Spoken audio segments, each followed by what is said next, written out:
지난 22일 한일 군사정보 보호협정 조건부 유예 발표 후 일본에서는 일본의 승리라는 보도가 쏟아졌습니다.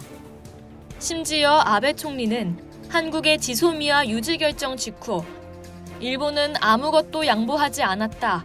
미국이 매우 강해서 한국이 항복했다는 이야기라고 말했다고 아사히 신문이 보도했습니다. 국가 간 외교에서 비상식적인 아베의 발언이 아베가 처한 위기 상황을 대변하고 있다는 주장이 양국에서 나오고 있습니다. 아베 일본 총리는 20일 기준으로 최장수 역대 총리에 등극하며 역사를 쓰고 있습니다. 하지만 정권 지지율은 반대로 급락하고 있습니다.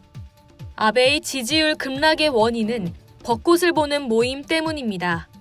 이는 1952년부터 매년 봄에 각계에서 업적을 남긴 인물들의 공로를 위로하기 위해 정부가 주최해온 행사인데 문제는 국가 행사인 이 모임에 올해의 경우 아베 총리가 자신의 지역구 지지자들 850명을 초청했다는 것입니다. 즉 국민 세금으로 자신의 정치 후원의 모임을 치렀다는 얘기입니다. 장정욱 일본 마쓰야마대 경제학부 교수는 이날 한 라디오 프로그램에 출연해 아베의 위기로 지소미아에 대한 일본 보도가 일본의 승리라고 나오고 있다고 지적했습니다.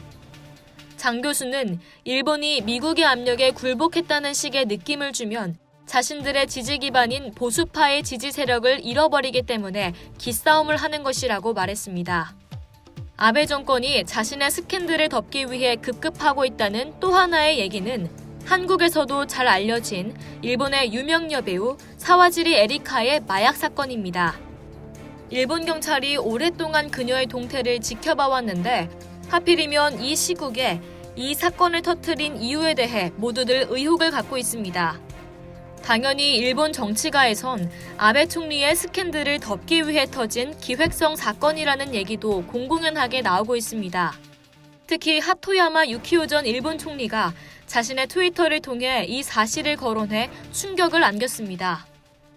아베 정권은 최대의 정치적 위기에 몰린 상황에서 이를 모면하기 위해서는 무엇이든 하겠다는 것인데 지소미아에 대해 외교의 선을 넘는 발언이나 여배우 사와지리 에리카 건이나 그 일환이 아닌가 하는 의심을 사고 있습니다. 한일 지소미아 종료 연기 과정을 두고 한국과 일본이 서로 다른 입장을 고수하고 있는 가운데 일본 정부가 아베의 지지율을 지키기 위해 다시 한번 어떤 무리수를 두게 될지 주위에 우려를 사고 있습니다. 이상 여의도튜브였습니다.